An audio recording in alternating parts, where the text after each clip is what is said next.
The biggest opportunity is buying a property that's repossessed. However, it has its pros and cons. Risk to reward. A lot of people are keen about buying a repossessed property, but now what lies on the other side of the coin? Firstly, we're going to be talking about how to buy a property that's repossessed. Thereafter, we're going to be talking about the pros and cons so that you can actually make a decision on which one should you go for. Invest like a pro with no one. Welcome to our channel where we talk about everything property investing. If you do like this kind of content, just make sure that you do subscribe to this channel. When it comes to buying a repossessed property, right, there's different ways that one can go about it. Right? And we need to be aware of the situation as buyers, because now it also prepares you as a buyer in terms of what can you expect. So sometimes what happens is that people buy a property only to find out that that property was repossessed and the seller does not want to move out of the property. Now, dealing with eviction, as we know it, is one of the worst things that a first-time buyer or any buyer doesn't want to find themselves in. So the first way that one can buy it is buying it through My Roof. The owner in this case could be as a person whereby they could not be able to keep up with the monthly payments. So what then happened is that they reached out to their banks, telling their banks that, could you assist me to sell this property? So then what the bank will then do is that they'll list that property on My Roof, and then buyers also have the opportunity now to bid with regards to that property and save it before it even goes to auction. Yeah. So this is before the property is actually repossessed. Yeah. So then we also have something that's called sale in execution, right? So when we're talking about something that is called sale in execution, we're talking about a bank seeing this as the last resort of making sure that they are able to get their money back. So what would then happen is that the bank would be going to be putting it up on auction. Now with auctions, you need to understand that there are different types of auctions. So that there's your public auction and then there's also your private auctions. Public auctions would be one whereby the sheriff auction is actually involved, whereby the owner has no say in terms of how much their property would sell for. What is going to determine the selling price is what the bank is willing to lose at the maximum, and also how much the market. By market, we are talking about the people that want to buy the property. Now, if they start bidding and get to a point whereby 700,000, for example, is their highest price, then the property will sell at 700,000. And then the third option, which is quite the interesting option level, because a lot of us ask ourselves that what happens if the property does go to auction, however, it doesn't sell at that price. So let me give you the example. What do I mean saying that sell at a price that was put by the bank? So what will happen, of course, is that before a property goes to auction, the individual is owing X amount. So let's just say in this case, the individual is owing 700,000 to the bank. So then what will then happen is that if it goes to the auction and then you find out that the last bid was 300,000, what actually happens is that there's communication between the person who's the auctioneer and the banks, or in this case, if it's the individual who wanted to sell it and they couldn't keep up anymore, what will happen is that with that benchmark that they put, it will be a conversation between the auctioneer and the owner. So if it doesn't meet the benchmark, what will happen is that the bank will buy it back and then it will be a property in possession. So we'll start with the cons. The first con that I want to speak about is that there might be somebody who's still occupying the property. Now, the question would then be, are they willing to let the new buyer in? So the challenge with that is that as a buyer, if you don't go there, especially as an investor, is that you don't know to what extent the damage is to the property. So you won't know that what is your renovation cost estimates. And that is very, very tricky, because personally, I wouldn't buy a property whereby I don't know how bad it is, because you might estimate, say, around about 100,000 only to find out that it's about 300,000, and then that could actually take your investment down. So for me, it's very important to really understand if there is somebody in there, and then if there is somebody or not. And if they are in there, that's when I would like to make sure that at least I go view it before. Because if there is somebody who's in there and they do not want us to access it, you see this a lot with properties whereby it's listed and you only have pictures from outside. Now the difficulty will then be gaining access to it with your contracting team and yourself to actually see how much you'd need to fix. Does it happen that you buy a property and then someone doesn't want to move out of that property if you bought it from an auction? It does happen. It does happen, because again, that's that statement whereby, is the seller willing to sell? So some cases, sellers are not willing to sell. They're actually sellers by default. It's not that they wanted to sell their property. It's a situation that forced them to sell. So with that type of seller, it's a very difficult one to deal with. Yeah. Okay.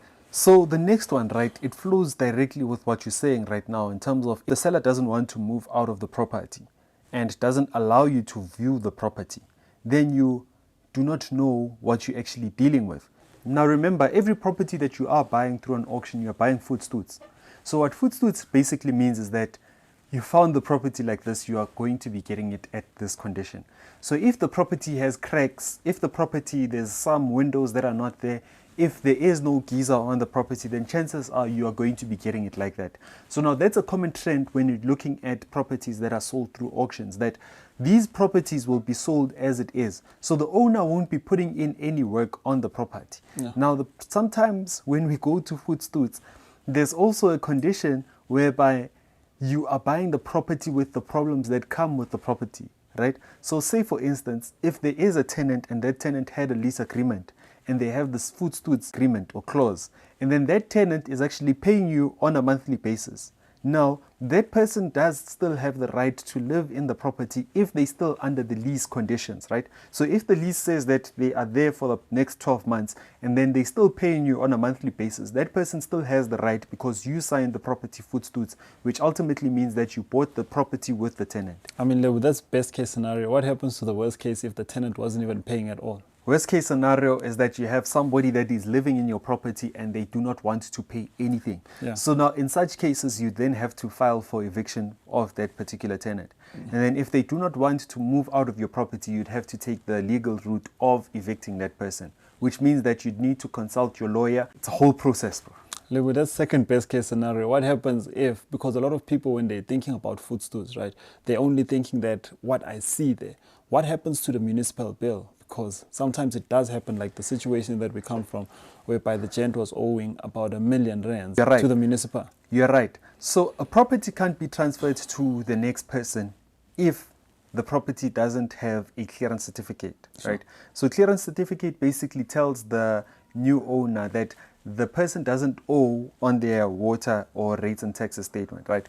Now, if we are saying you bought the property voetstoots with the current amount, that means that you'd have to firstly settle how much that person is owing. So if the person is owing 100,000, you need to settle the 100,000, then only can the property be transferred into your name, which might mean that it might also take time for the registration process to actually go through between changing the names of the owners from the previous one to the current one. So here's the pros, right, when it comes to this type of sale, is that because we don't only want to speak about the cons, let's speak about what's happening on the other side of the coin. The thing is with a property that's going on auction or repossessed properties, that most of the time the banks or the sheriff doesn't want to make a profit. So if they will be getting their money back, they are more than happy to walk away. Because remember, when it comes to the banks, they're not in a business of selling properties at a high margins, making profits from that. So they'd rather recover their money in terms of how much they owe, how much they are owed, and then just walk away. So in this case, that means that for the sellers, you can get an opportunity whereby you can get equity by buying the property from the market value. Now the second one now is after talking to someone from the inside and then giving us this information, it was mind-blowing to me. I didn't know about this. I also didn't know about this. So a home loan that is, if you are applying through a home loan from an auction, you are more likely to be approved. The likelihood of someone buying a property through an auction and them being approved by the bank, it's actually higher, right? Sometimes it does even get to 100%. But now what I would say, right, is that still with this information, what you'd want to do before you start bidding, what I would say is that go do a pre-approval first. Understand how much you qualify for. After understanding what you qualify for, then only apply for that loan. So if you go to a bond originator and tell them that this is how much you want to understand that what is the maximum that you can actually take out, and they tell you 690,000. Don't say that, the guys said that the bank will finance me, only to find out that it doesn't form part of your affordability. So what I would say is that, firstly, go do a pre-approval. Pre-approval will tell you how much you would qualify for looking at the properties. Once you've done that pre-approval, then only can you go and bid and understand that this is the maximum that you would be able to afford on a monthly basis. In conclusion, after everything that we've been through and everything that we know, from my side, level, when it comes to buying a repossessed property, right, is that there's, as much as there's a lot of opportunity, there's a lot of risk. I would definitely take this opportunity. However, the one thing whereby I'd walk away is that if the seller does not want to sell, I'd walk away. However, if the seller is willing to walk away, or if the seller has walked away and I'm just dealing directly with the banks, this is an opportunity that I'll take, provided that the municipal bills are not sky high. And this is the last nugget, is that if you do go for a auction, understand which properties are you buying. Go do a viewing first. After doing a viewing, then only can you bid. On the 7th of September, Pretoria, we are coming through, man. Make sure that you do buy your tickets. Tickets are only going for $550 for one person. Then for two people, there's a discount of which you can get a ticket for $900. I'm looking forward to adding more value when it comes to investing like a pro. And this far, we have actually made sure that SA Home Loans will be there to make sure that when you do apply, you understand that what criteria are they using to make sure that you do get that bond. If I were you, I would make sure that I would be there. I mean, I will be there, so hope that you'd also be there. Invest like a pro with no wealth.